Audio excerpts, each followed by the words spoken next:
மீண்டும் ஒரு பயங்கரமான நள்ளிரவு பயணம் இன்னைக்கு நாம் மேற்கொள்ள போகிறோம்.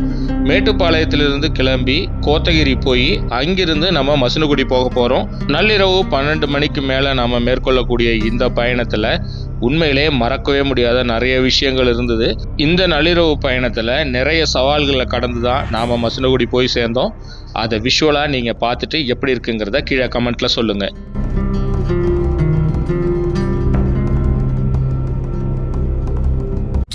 கீழே இறங்கிடுச்சுங்கண்ணா அந்த இதில் இறங்கிருச்சு. நல்லா பெருசுங்கண்ணா.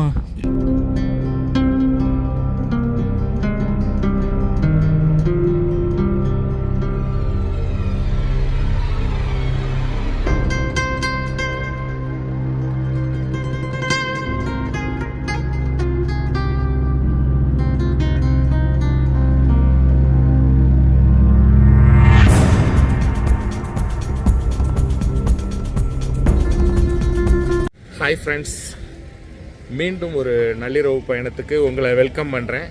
நாம் இன்றைக்கி போகக்கூடியது ஊட்டிக்கு போகிறோம். அதாவது மணி இப்போ 1 மணி ஆகுது. எங்கே இருக்குன்னா மேட்டுப்பாளையத்துலேருந்து தான் உங்களுக்கு நான் பேசுகிறேன். இந்த இன்ட்ரோவும் மேட்டுப்பாளையத்துலேருந்து ஆரம்பிக்கிறேன். திரும்பவும் நம்ம கோத்தகிரி வழியாக தான் ஊட்டிக்கு போக போகிறோம். லாஸ்ட் டைம் போனப்போ செம்ம அட்வென்ச்சராக இருந்தது. ஒரு யானை கூட்டம் வந்து ஒரு 2 யானை ரோடை பிளாக் பண்ணிச்சு. அப்புறம் கரடி செம்ம அட்வென்ச்சராக இருந்துச்சு அந்த ட்ரிப்பு. ஸோ அதனால் ஊட்டிக்கு போயிட்டு அதுக்கப்புறம் நாளைக்கு வந்து நம்ம மசனகுடி போகிற மாதிரி ஒரு பிளான் பண்ணியிருக்கோம். பார்ப்போம் நமக்கு இந்த ட்ரிப்பு எந்த அளவுக்கு அட்வென்ச்சராக இருக்குன்னு. அதனால் வீடியோவை தொடர்ந்து பாருங்கள். நீங்கள் எந்த அளவுக்கு ஆதரவு கொடுக்குங்கிறத வச்சு தான் மீண்டும் இந்த மாதிரி நள்ளிரவு பயணத்தை நிறைய ரிஸ்க்கு தூக்கத்தெல்லாம் தொலைச்சி தான் நான் உங்களுக்காக எடுத்து போடுறேன். அதனால் எப்படி இருக்குங்கிறத கீழே கமெண்ட்டில் சொல்லுங்கள். பொதுவாக நள்ளிரவு பயணம் அப்படின்னாலே ரொம்பவே அட்வென்ச்சராக இருக்கும். எனக்கு பர்டிகுலராக ரொம்பவே பிடிக்கும். காரணம் என்னென்னா, ஒரு 12-1 மணிக்கு மேலே ஒரு அடர்ந்த காட்டுக்குள்ளார நாம் பயணம் மேற்கொண்டு போகும்பொழுது அந்த அமைதியான சூழலே வந்து நமக்கு ஒரு பயத்தை ஏற்படுத்தும். அடிஷ்னலாக நமக்கு வைல்டு அனிமல்ஸை பார்க்கக்கூடிய வாய்ப்பு கிடைக்குதுங்கிறப்ப சொல்லவே வேணாம். நம்மளுடைய அந்த த்ரில்லான ஒரு எக்ஸ்பீரியன்ஸை வார்த்தையால் விவரிக்க முடியாது. நாம் பயணம் மேற்கொண்ட இந்த ட்ரிப்லையும் அந்த மாதிரி நிறைய அனுபவங்கள் நமக்கு கிடச்சிது. போன தடவை நாம் இந்த ரூட்டில் ட்ராவல் பண்ணும் பொழுது நாம் எதிர்பார்க்கவே இல்லை. நடு ரோட்டில் கரடி நம்ம காரை மறிச்சுது. நம்மளை பார்த்த உடனே உள்ளுக்குள்ளார ஓடிடுச்சு. அதுக்கப்புறம் திரும்ப நம்ம லைட் ஆஃப் பண்ணதுக்கப்புறம் வெளியில் வந்துச்சு. திரும்ப உள்ளுக்குள்ளார போச்சு, மறுபடியும் ஓடிச்சு. நாங்கள் உண்மையிலே அந்த மாதிரி ஒரு பெரிய சைஸ் கரடி நான் இதுக்கு முன்னாடி பார்த்ததில்லை அப்படின்னு தான் சொல்லணும். அந்த அளவுக்கு எக்ஸ்பீரியன்ஸு. அதை தவிர நிறைய அந்த ரூட்டில் ட்ராவல் பண்ண அனுபவமே ஒரு மறக்க முடியாத அனுபவமாக இருந்துச்சு. நம்ம மேட்டுப்பாளையத்திலிருந்து லாஸ்ட் டைம் நம்மளுடைய பயணத்தை ஸ்டார்ட் பண்ணும்பொழுது ஒரு 2 யானைங்க வந்து நடு ரோட்டில் நின்றுக்கிட்டு நம்ம காரை மறிச்சுது. உண்மையிலே ரொம்பவே அட்வென்ச்சராக இருந்தது. பகல் நேரத்தில் யானையை பார்க்குறதுங்கிறதே அப்படி ஒரு த்ரில்லாக இருக்கும். இரவு நேரத்தில் நம்ம காரை அதுவும் மறிக்குது அப்படின்னா எந்த மாதிரி ஒரு அனுபவமாக இருக்கும்னு பார்த்துங்க. அந்த மாதிரி ஒரு த்ரில் எக்ஸ்பீரியன்ஸாக இருந்தது. போன பயணத்தை இரவு நேரத்தில் நம்ம ஸ்டார்ட் பண்ணதோட முக்கிய நோக்கம், இரவு நேரத்தில் இந்த ரூட்டில் சிறுத்தையை பார்க்குறதுக்கான வாய்ப்பு மிக அதிகம் அப்படிங்கிறதுனால தான் மெயினாக நம்ம அந்த பயணத்தை ஸ்டார்ட் பண்ணோம். ஆனால் பார்க்க முடியல. கரடியும் யானைகள் இதெல்லாம் பார்க்க முடிஞ்சுது. இந்த வாட்டி சரி அட்லீஸ்ட் இந்த ட்ரிப்லையாவது நாம் சிறுத்தையை எப்படியாவது பார்த்துடணும் அப்படின்னு பிளான் பண்ணி தான் இந்த ட்ரிப்பை நம்ம நைட்டு 12 மணிக்கு மேலே ஸ்டார்ட் பண்ணோம். அது என்ன மாதிரி நமக்கு அமைஞ்சுது, சிறுத்தையை பார்க்க முடிஞ்சுதா இல்லையா அப்படிங்கிறத நீங்கள் வீடியோவை தொடர்ந்து பாருங்கள், உங்களுக்கே தெரியும்.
பொதுவாக இந்த மேட்டுப்பாளையம் டு கோத்தகிரி ரூட்டில் வனவிலங்குகளோட நடமாட்டம் மிகவும் அதிக அளவில் இருக்கும். பர்டிகுலராக சொல்லணும்னா யானை, கரடி, சிறுத்தை இந்த மாதிரி வனவிலங்குகள் நடமாட்டம் மிக அதிகமாகவே இருக்கும்.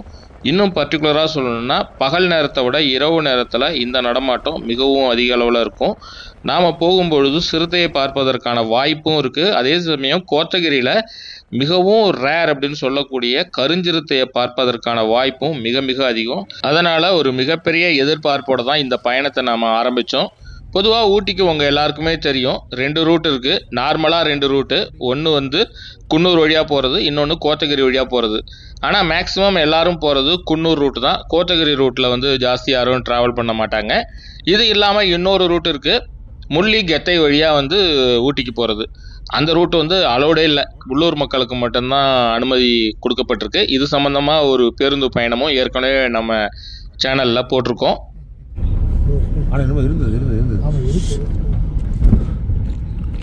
சரி, கீழே இறங்கிடுச்சுங்கண்ணா.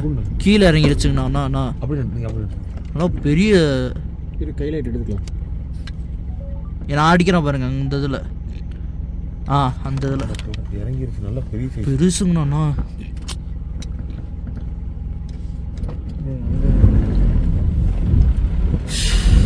நல்லா கண்ணு பார்க்க சிறுத்தை கண்ணு மாதிரியே இருந்துச்சுங்கண்ணா. நீங்கள் பார்த்தீங்களா? கண்ணு தெரிஞ்சு எனக்கு கண்ணு நடந்து போனது எல்லாமே தெரிஞ்சது. நாங்கள் வரும்பொழுது ஒரு இடத்துல ஒரு உருவம் மாதிரி ஒன்று உட்காந்துருந்து திடீர்னு நாங்கள் வண்டியை நிறுத்திட்டு டார்ச் அடித்து பார்த்தா அது சிறுத்தை மாதிரியே தான் இருந்தது. அது கண், பாடி இதெல்லாம் பார்க்கும்பொழுது சிறுத்தை மாதிரி தான் இருந்தது. நல்ல பெரிய சைஸு. நாங்கள் டார்ச் லைட் அடித்தோடனே டக்குன்னு இறங்கி உள்ளுக்குள்ளார போயிடுச்சு. சரியாக இதில் கேப்சர் பண்ண முடியல. அடடா, கை கேட்டினது வாய் கேட்டலையே அப்படின்னு சொல்கிற மாதிரி இருந்துச்சு. திடீர்னு இப்போ பாருங்கள், முயல். இந்த மாதிரி முயல்கள் வந்து நம்ம இரவு நேர பயணத்தில் அடிக்கடி பார்க்க முடியும்.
செட் பண்ணுறதுக்குள்ள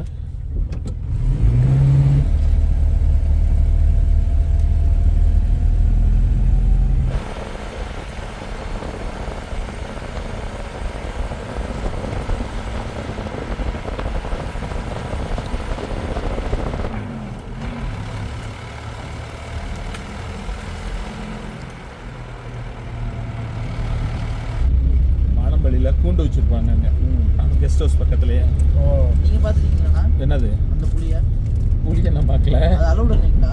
எங்க அவர் போன கிடையாது இருக்காங்கடா. அந்த டயத்துல பிடிச்சி சில சமயம் ட்ரீட்மெண்ட் கொடுக்குறதா அந்த விட பிடிச்சி அங்கே வச்சு ட்ரீட்மெண்ட் கொடுப்பாங்களாம் அந்த கூண்டில். நம்ம கரடி பார்த்த ரோடு தாண்டிட்டோமோ? சரி சார், இனிமேல் தான் வருமா? அது இனிமேல் தான் வரும்னு நினைக்கிறேன். அந்த இடம் நம்ம கட் பண்ணி அங்கே போவோம்ல, அது சந்து பொந்தெல்லாம் போகும்.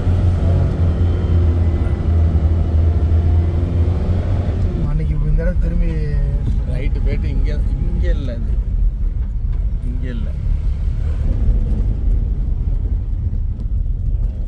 எடுத்தா இந்த இடம் லெஃப்ட் தான், அப்படியே ஒரு யூட்டர்ன் அடிக்கும். கடமான் அதுக்குள்ளே அலர்ட் ஆகுது. இது நம்ம பிரேக் அடிச்சோன்னா அரண்டிடுச்சு. ஆமாம், அது ரன்னிங்லேயே இருந்தால் நின்றுக்கும். டக்கு நம்ம நின்னோம்னா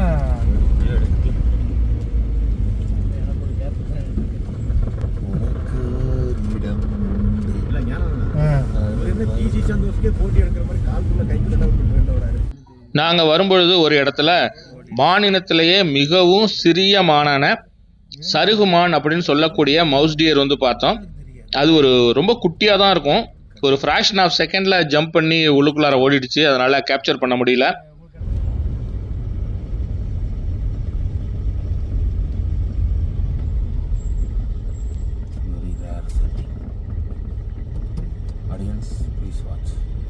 நீங்கள் சிட்டிக்குள் இது எங்கேயுமே பார்க்க முடியாது. அப்படி போடுங்க. ஏன்னா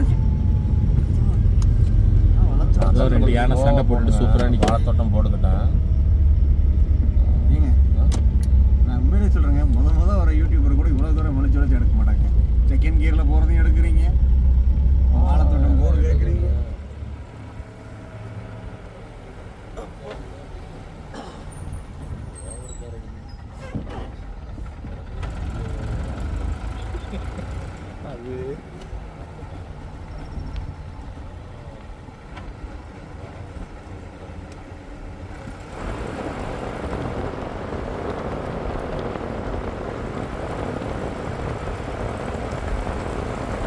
மார்னிங் 6 மணிக்கு மாயாரில் வந்து ஓப்பன் பண்ணி விடுவாங்க.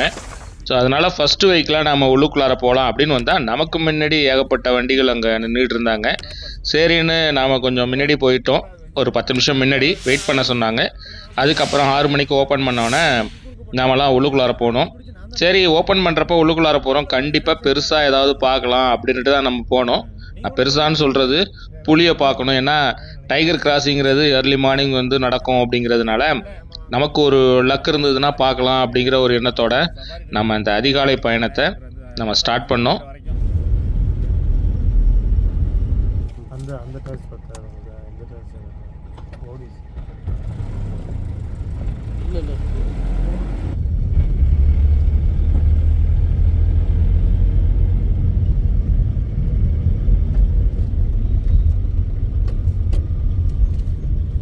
கேட்டு உங்கள்கிட்ட கன்ஃபார்ம் பண்ணிட்டோன்னா மனசு கொஞ்சம் ஆறுதலாக இருக்கும்.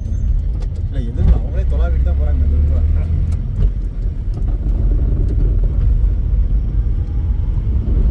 ஏதாவது ஆச்சா? யானை நிற்கிது லெஃப்ட் சைடு இல்லையா?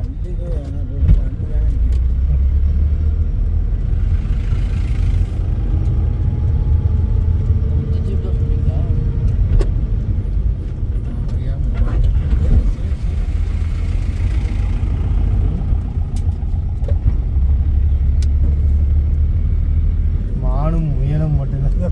கொம்பு நல்ல பெருசாக இருக்குது.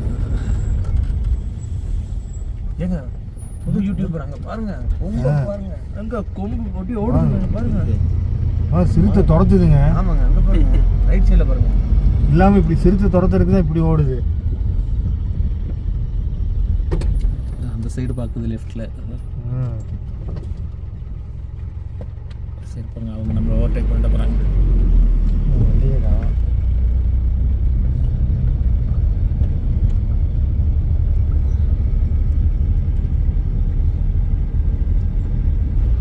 மேடம் இல்லை அந்த படத்தில் விஜயகாந்த் படத்தில் மாயா சார் வாங்க மாயா சார்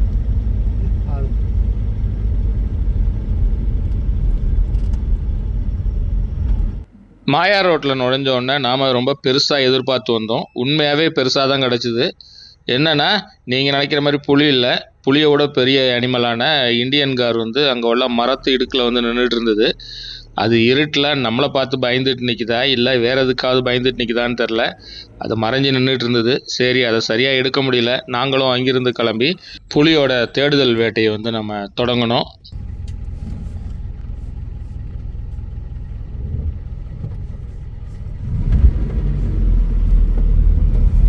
நீயாவது கொஞ்சம் ஆறுதல் தெரிய இடையில வந்து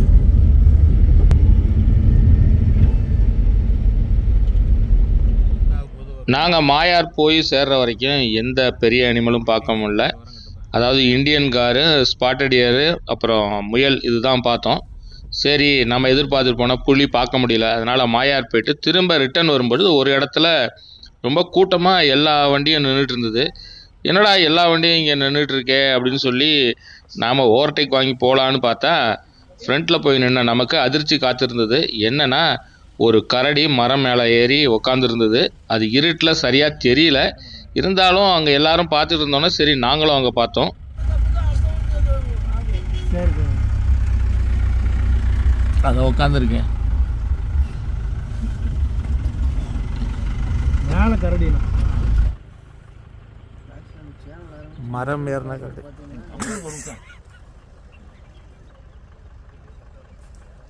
கரடி இறங்குது. எவ்வளோ சூப்பராக இறங்குது பாருங்க.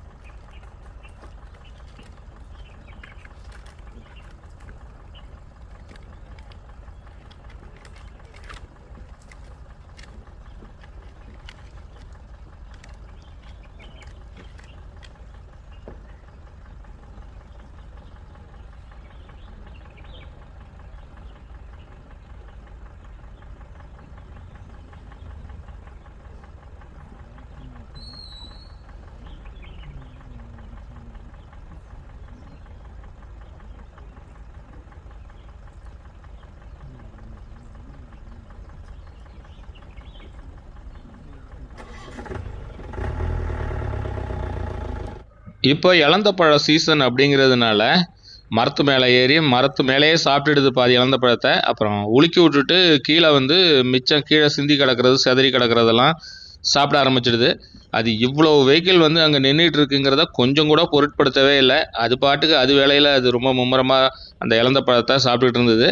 இது ஒரு விதத்தில் அதோட வேலையில் மும்முரமாக இருக்கிறது நமக்கு ரொம்ப அனுகூலமாக இருந்தது. ஏன்னா அது உள்ளுக்குள்ளார டக்குன்னு ஓடிடாமல் நம்ம எல்லாருக்கும் ஒரு சூப்பராக காட்சி கொடுத்துட்டு இருந்தது.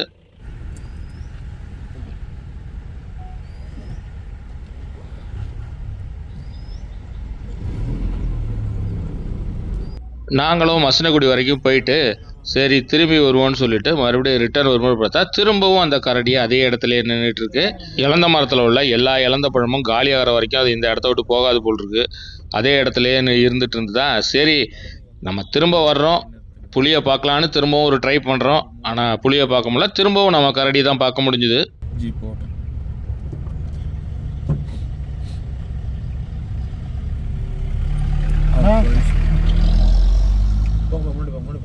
அங்கேயும் ரவுண்டு மரத்தில் ஏச்சுன்னா பரவாயில்ல. இல்லை இல்லை, அது ரோடு கிராஸ் பண்ணுவோம். அது கேப் விட்டால் தான் அது ரோடு கிராஸ் பண்ணும்.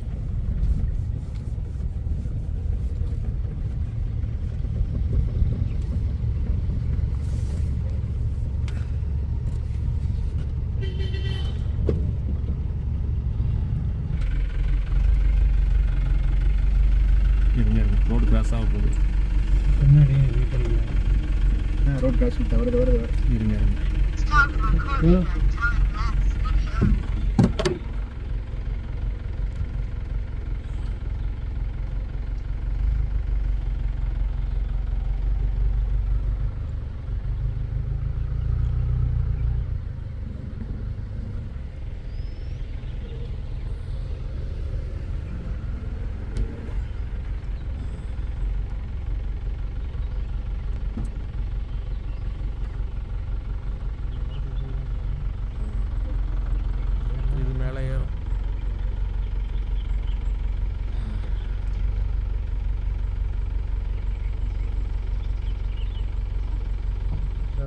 கூட மட்டும் வேற பார்த்துக்கலாம்.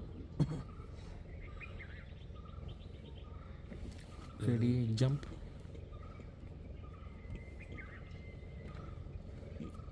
கமான்.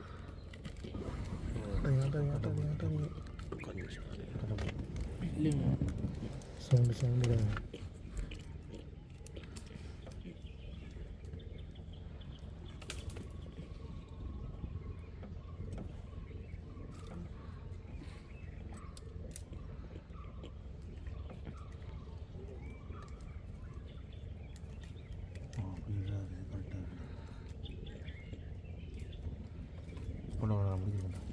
இல்லை பரவாயில்ல.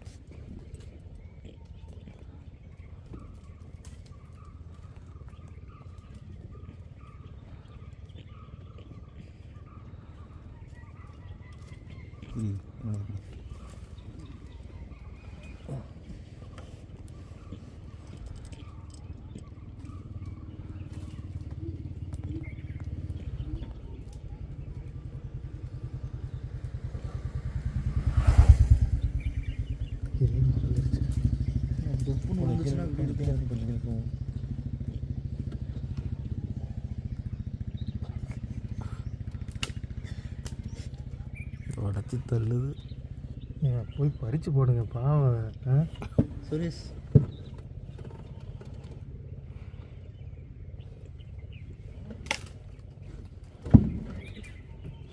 கரடி மரம் ஏறும் அப்படிங்கிறது நமக்கு தெரியும். ஆனால் இவ்வளோ சூப்பராக மரம் ஏறுறதை இன்றைக்கி தான் நான் ஃபஸ்ட்டு டைமாக பார்க்குறேன்.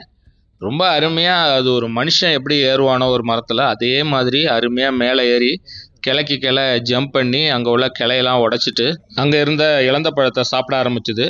ரொம்ப நேரம் ஆகியும் அது இறங்கவே இல்லை. அதாவது இருக்கிற விலங்குகள்லேயே மிகவும் ஆபத்தான விலங்குன்னு பார்த்தீங்கன்னா அது கரடி தான். பார்க்குறதுக்கு ஏதோ விளையாட்டு பொருள் மாரி இருக்குது. ஏன்னா டெடி பியர்லாம் நம்ம வச்சு விளாடுவோம். அதனால் கரடியை பார்க்கும்பொழுது விளையாடுற பொருள் மாரி இருக்கும். ஆனால் மிக மிக ஒரு ஆபத்தான மிருகம். அதுகிட்ட மாட்டினோம் அப்படின்னா பிச்சு எடுத்துரும் நம்மளை. ஸோ அந்த மாதிரி ஒரு ஆபத்தான கரடி. கரடி மட்டும் இல்லை, எல்லா வனவிலங்குகள்கிட்ட இருந்தும் நாம் ஒரு டிஸ்டன்ஸ் கீப்பப் பண்ணி தான் இருக்கணும். அது மாதிரி வைல்டு அனிமல்ஸை எக்காரணம் முன்னிட்டு டிஸ்டர்ப் பண்ணுறதோ இல்லை அதுக்கு வந்து ஃபீட் பண்ணுறதோ கூடாது. நிறைய பேர் வந்து பழங்கள்லாம் கொண்டு வந்து கொடுப்பாங்க கரடிக்கோ, இல்லை வேறு விலங்குகளுக்கு, யானை இந்த மாதிரி விலங்குகளுக்கெல்லாம் கொடுப்பாங்க. இது எதுவுமே பண்ணக்கூடாது. இது எல்லாமே ஆபத்தில் தான் போய் முடியும். அதனால் பார்க்குறோமா தூரத்தில் இருந்து ரசிச்சுட்டு நம்ம போயிடணும். இறங்க போகிறேண்ணா, பையன் வந்தால் கட்டிக்கிறேன். சவுண்டு அங்கே இன்னொரு வித்தியாசமான காட்சியை நம்மளால் பார்க்க முடிஞ்சுது. அதாவது கரடி மேலேருந்து பழத்தை சாப்பிட்றதும், அங்கே இருக்கிற பழத்தை எடுத்து கீழே போடுறதும், கீழே விழுகிற பழத்தை அங்கே கீழே நின்றுட்டு இருந்த மான்கள் வந்து அதை சாப்பிட்றதும் பார்க்குறதுக்கு இதுங்களுக்குள்ளார ஒரு நல்ல ஒரு ஃப்ரெண்ட்ஷிப் இருக்கிற மாதிரியே இருந்தது. மேலேருந்து அது பறித்து பறித்து போட்டுகிட்டே இருந்தது. கீழே இருக்கிற மான்கள்லாம் வந்து கீழே போடுற இழந்த பழத்தை சாப்பிட்டுட்டு இருந்தது. பார்க்குறதுக்கு ஒரு வித்தியாசமான காட்சியாக இருந்தது. ரெண்டுமே ஒரே ஃப்ரேம் எடுக்க மாதிரி அப்படியே அந்த ஃப்ரேம் எடுத்து செட் பண்ண முடியும். இல்லை இல்லை பிடிங்க. அது மேலேருந்து இழந்த பழம் பறித்து போட, இது சாப்பிட.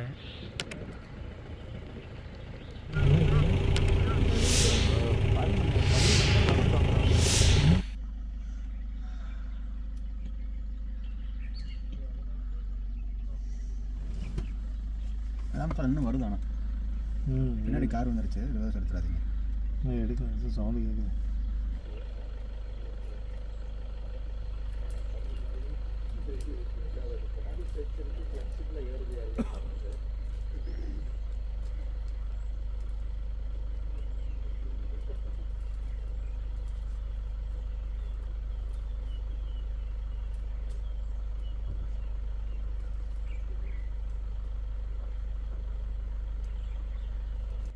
கரடி ஏறும் பொழுது ரொம்ப ஈஸியாக ஏறிடுச்சு. சரி, இறங்கும் பொழுது இது என்ன பண்ணுது, ஏன்னா இறங்குறது கொஞ்சம் கஷ்டமாச்சே, என்ன பண்ண போகுது அப்படின்னு சொல்லி பார்த்தோம். அது ரொம்பவும் டெக்னிக்காக நல்லா மரக்கிளையை வந்து நல்லா பிடிச்சிட்டு கொஞ்சம் கொஞ்சமாக இறங்க ஆரம்பிச்சுது.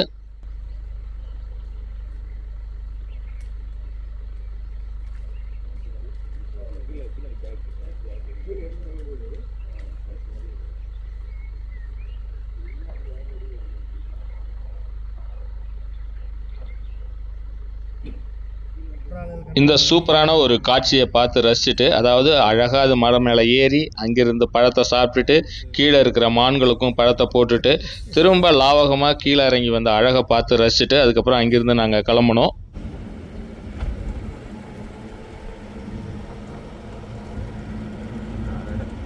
வண்டி மூவ் ஆகிட்டே இருக்கு. இருங்க பிரேக்கை கொடுத்துங்க.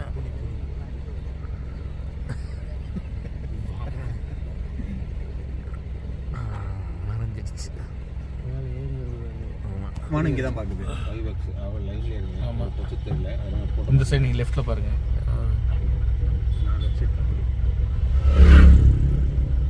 பார்க்குதுன்னு நினைக்கிறேன். இல்லை இல்லைங்க,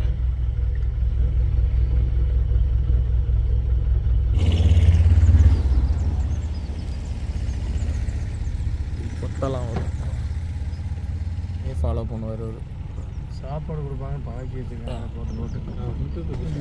ரெண்டு நிற்கிது, இது உள்ளார நிற்கிது. ஆனால் மறைவாக்குள்ளீங்களா? புதருப்பு சாம்பார். இங்கே பாருங்க, இங்கே ஃபுல்லாக ஆளுங்க இருக்காங்க. எதுவும் ஒன்றும் குட்டை குழப்பிடாதீங்க. அது வராட்டியும் பரவாயில்ல, இப்படியே நான் ஜூம் பண்ணி எடுத்துக்கிறேன். பாருங்க. அது பின்னாடி போகுது. கிராசிங்னு சொல்லி இதை போஸ்ட் பண்ணி நிறுத்துவீங்க நீங்கள் அப்புறம். வரும் சரி அது சரி அதை விட்டு பிஸ்கட் எடுத்து போட்டு பார்க்கணும். சரியான லக்கி. மறந்துருச்சுங்களா?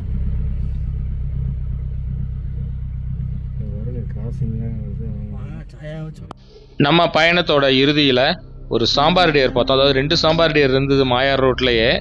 ரொம்ப நேரம் அது அதே இடத்துல இருந்தது. பொதுவாக சாம்பார் டியர் பார்த்ததுன்னா ஓடி போயிடும், ஷை அனிமல். ஆனால் ரொம்ப நேரம் அங்கேயே இருந்துட்டு இருந்தது. அதை நாங்கள் பார்த்து முடிச்சுட்டு அங்கிருந்து ஊருக்கு கிளம்பிட்டோம். இந்த காணொலியை நீங்களும் பார்த்து ரசிச்சிருப்பீங்கன்னு நினைக்கிறேன். வித்தியாசமான இரவு நேர பயணத்தையும், கரடி மரத்தில் ஏறுறதையும் இறங்குறதையும், அது பழம் பறித்து போடுறதையும், அதை மான்கள் சாப்பிட்றதையும், இந்த மாதிரி வித்தியாசமான விஷயங்கள் எல்லாம் இந்த காணொலியில் பார்த்து நீங்கள் ரசிச்சிருப்பீங்க அப்படின்னு நான் நம்புகிறேன். இந்த காணொலி உங்களுக்கு பிடிச்சிருந்ததுன்னா லைக் பண்ணிவிட்டு உங்கள் நண்பர்களுக்கும் இதை ஷேர் பண்ணுங்கள். அப்புறம் நம்ம சேனலை சப்ஸ்கிரைப் பண்ணலன்னா மறக்காமல் சப்ஸ்கிரைப் பண்ணுங்கள். மீண்டும் அடுத்து ஒரு அருமையான ஒரு அட்வென்ச்சரான வீடியோவில் உங்களை நான் சந்திக்கிறேன்.